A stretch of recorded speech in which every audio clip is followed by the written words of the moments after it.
नमस्कार जय जगन्नाथ ओंकार education channel को आपन को स्वागत। आज आम जाना 27तम अंतर्जातीय मातृभाषा दिवस 21 फेब्रुआरी 2026 विद्यालय स्तर किपरि पालन करबा एवं रिजोल्यूशन किपरि लिखिबा। अंतर्जातीय मातृभाषा दिवस 2026 अद्य ता 21/2/2026 रिख शनिवार पूर्वाह्न 10 घटिका समय ओडिशा विद्यालय शिक्षा कार्यक्रम प्राधिकरण पत्र संख्या 2220 डेटेड 16/2/2026 निर्देशनामा अनुसार आंभ डेस विद्यालय 27तम अंतर्जातीय मातृभाषा दिवस 2026 समस्त छात्र छात्री शिक्षक शिक्षयित्री एवं पितामाता और अभिभावक को नहीं पालन करा जायतिला। उक्त मातृभाषा दिवसर पालनर उद्देश्य मातृभाषा शिक्षा माध्यम पिलामानंकर सर्वांगीण विकास एवं मातृभाषार व्यवहार प्रति पिलामानंकु उत्साहित करिबा, सृजनशीलतार परिप्रकाश करिबा और एहार प्रचार प्रचार करिबा।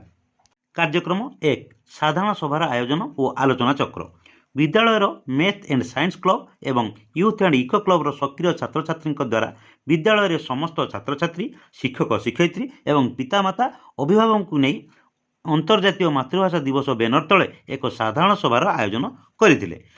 कार्यक्रम 2 मातृभाषा दिवस पालन संबंध इतिहास विद्यालयर प्रधान शिक्षक छात्र छात्री और अभिभावक उद्देश्य केतेक रोचक ऐतिहासिक तथ्य उपस्थापन करथिले। यथा 1952 मसीह बांग्लादेश बंगला भाषा को द्वितीय राष्ट्रीय भाषा करने आंदोलन चालू रही। आंदोलन तीव्रतर होबारु पुलिस आखिबुझा गुड़ीचालना करथिला। एही गुड़ीचालना फल ढाका विश्वविद्यालयर केते जन छात्र छात्री मृत्यु होइतिला। निज मातृभाषा को बंचाई रखिबा प्राणबली देइथिबा छात्र छात्री स्मृति उद्देश्य बांग्लादेश फेब्रुआरी 21 तारिख को जातीय मातृभाषा दिवस रूपे पालन करि आसुछि। एही घटनाक्रमे जातिसंघ united nation educational social and cultural organisation तरफरु 1999 मसीहा नवेम्बर 17 तारिख में एक घोषणा जारी कले कि सारा विश्व फेब्रुआरी 21 तारिख को अंतर्जातीय मातृभाषा दिवस रूपे पालन करिवो। एहा परे सारा विश्व में समस्त राज्य निज निज आंचलिक मातृभाषा को बंचाई रखिबा निमंते 21 फेब्रुआरी को अंतर्जातीय मातृभाषा दिवस रूपे 2000 मसीहा ठारू पालन करा जाई आसुछि।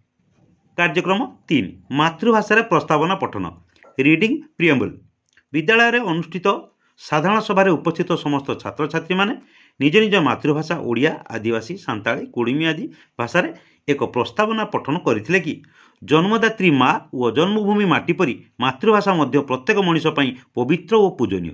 मनीष निजर भावना आवेग और अनुभूति को प्रकाश करने जो माध्यम साहाय्य निए ताहा ही हेउची भाषा। जन्म हेबा परठू माँ मुहर शुणी शिखिथिबा भाषा बा मातृभाषा ही तापाई सबुठ सहज और प्रिय। यह केवल कथा कहिबार एक माध्यम नुहे बरम यह जड़े व्यक्तिर संस्कार संस्कृति एवं परिचयर प्रतिफलन।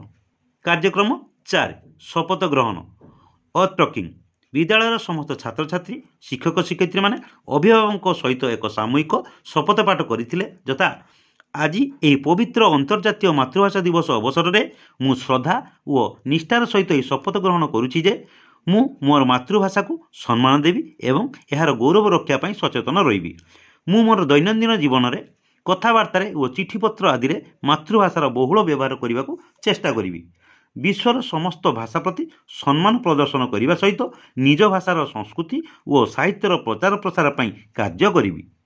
कार्यक्रम 5 कहानी और कविता पाठ recitation of story and poems विद्यालय छात्र छात्री माने एवं ग्रामर केतक अभिभावक माने निज मातृभाषा गीत गाई शुणाई पिलामानकर मनोरंजन करथिले।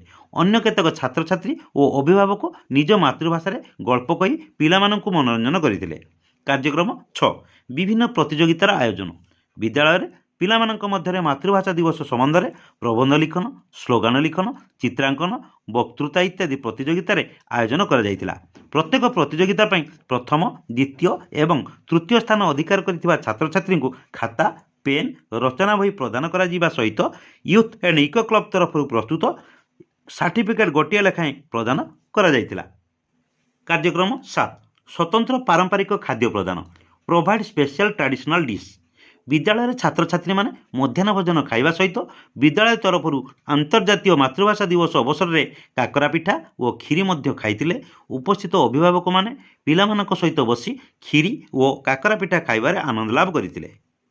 कार्यक्रम 8 तथ्य संरक्षण और समन्वित फॉर्मेट पूरण 27तम अंतर्जातीय मातृभाषा दिवस अवसर में आंभ विद्यालय होइथिबा विभिन्न कार्यक्रम डॉक्यूमेंटेशन फोटोकॉपी रखा सहित सरकार तरफ आसीथिबा कंसोलिडेटेड रिपोर्टिंग फॉर्म को पूरण करा जाई विभागीय उपरस्थ अधिकारी को प्रेरण करा जायतिला।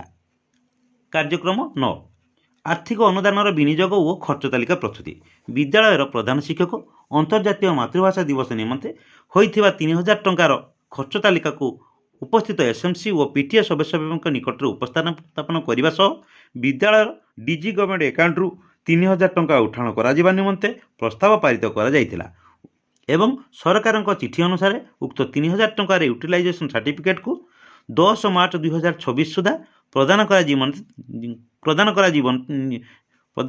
निमंते निष्पत्ति ग्रहण करा जायतिला। कार्यक्रम 9 आर्थिक अनुदान विनियोग और खर्च तालिका प्रस्तुति।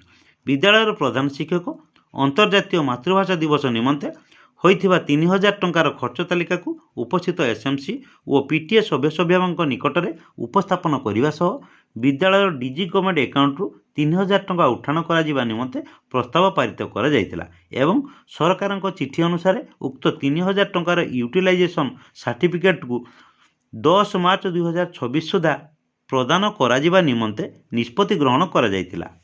सर्वशेष उपस्थित सभ्या छात्र छात्री मानक धन्यवाद जणाई 27तम अंतर्जातीय मातृभाषा दिवस पालन समाप्ति घोषणा करी समस्त स्वगृह को प्रत्यावर्तन पर प्रधान शिक्षक घोषणा करते। प्रधान शिक्षक स्वाक्षर छात्र छात्री और अभिभावक स्वाक्षर तले रही। आज भिडियोटी थिला विद्यालय स्तर में 27तम अंतर्जातीय मातृभाषा दिवस किपरि पालन करवा एवं तार रिजोल्यूशन किपर लिखा। आमर भिडियोटी जदि आपण इनफर्मेटिव लगी था तेबे ओंकार एजुकेशन आम स्कूल कार्यक्रम यूट्यूब चैनल को लाइक शेयर करने सहित सब्सक्राइब करने को केबे भूलिबेनी। आज रोचे पुणी देखा नेक्स्ट वीडियो रे। नमस्कार।